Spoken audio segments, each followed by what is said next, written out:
gmail.com.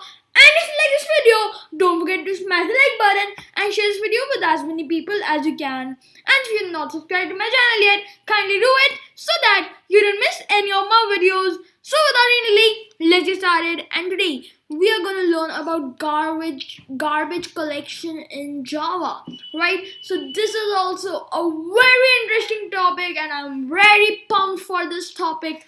And without any delay, let's get started. Damn! Okay, so in Java, garbage means unreferenced objects, right? So in Java, garbage basically means unreferenced objects.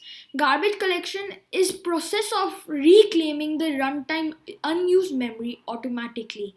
In other words, it is a way to destroy the unused objects. So what basically are these unused and unreferenced objects, right? So they are basically unused objects are basically like consuming like they are contained in a memory location, they are occupying a memory location, but they are not being used, right? So they are saved in a memory location, they are occupying a location, they are occupying some memory space, but they are never being used. That is basically called garbage in Java, where we don't need something and it is still there. Like garbage in your house. You don't need it, but you have it, right? You still have it, though you don't need your garbage, right? Similarly, in Java, garbage is basically the unreferenced objects. And now we'll see. And basically, garbage collection is destroying that garbage. So you clean out the garbage every day. You take your garbage and throw it out.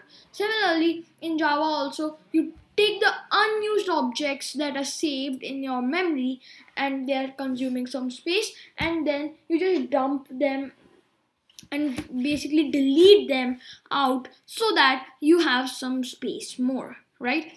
And now we'll see advantages of garbage collection.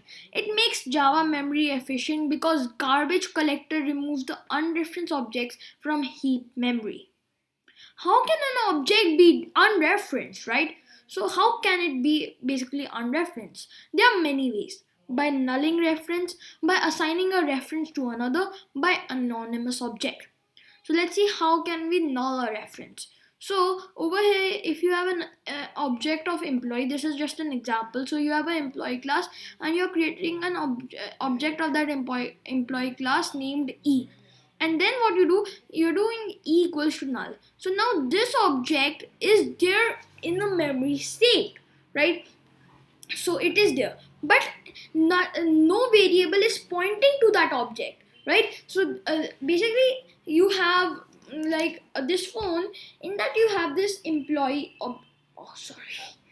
okay, so you have this phone and in this you have your employee object, right? But you have this old phone and you are not using it anymore, still you are keeping it, right? So because when you do equals to null, E is set to another value, but employee is still occupying some memory, right? So like this phone, you're not using it and you're not throwing it, so still it is occupying some space in your house. Similarly with objects, it is occupying a little bit space in your memory, an unused object, and you don't want that, right? If you're not using this phone, you'll just give it to someone, or basically do like smash it and whatever you want to do with it, right? If you're not using it, right? But similarly, when you're not using an object, you can just garbage collect it and dump it out of your memory,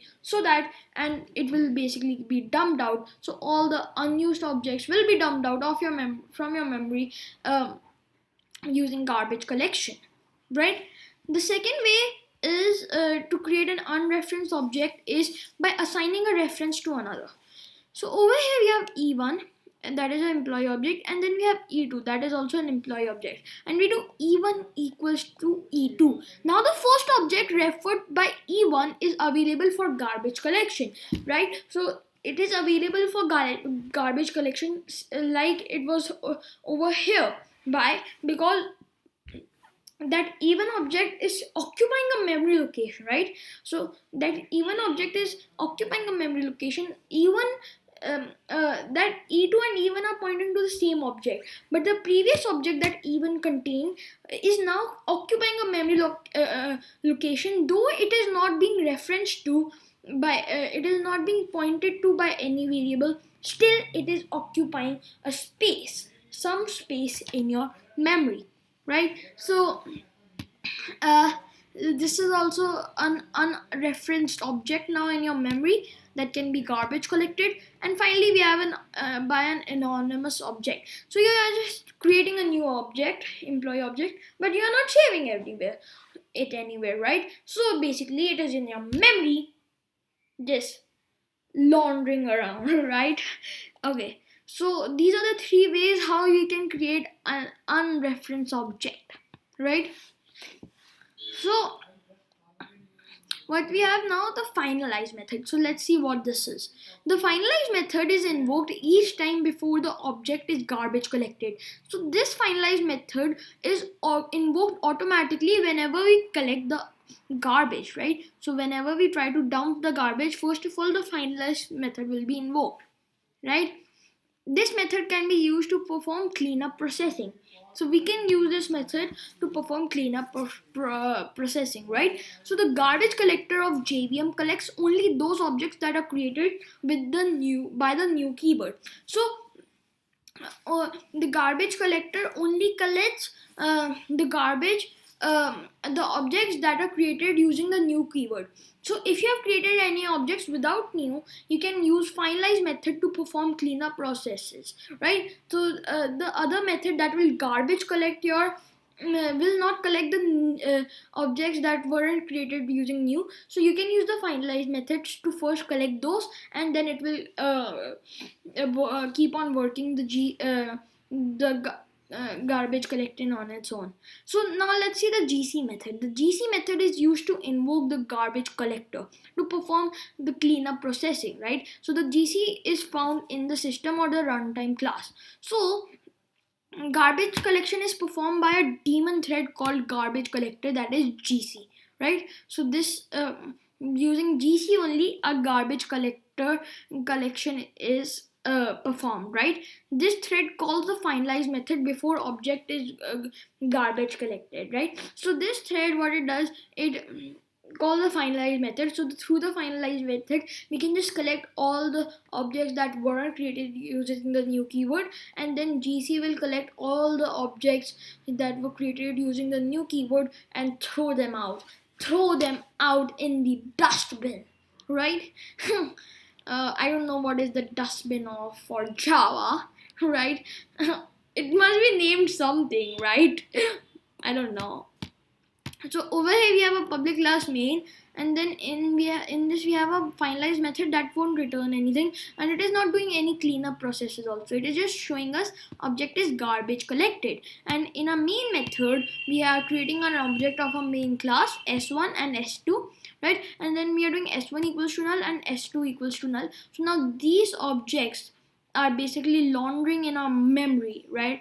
And these are unused objects that we are not using, and these are now needed to get we need to garbage collect these and put them in the dustbin. So what we'll do, we'll take the system class like we use it to print out stuff. We'll just call it GC method, and basically it will uh, basically dump these two unused methods out of your memory into a dustbin.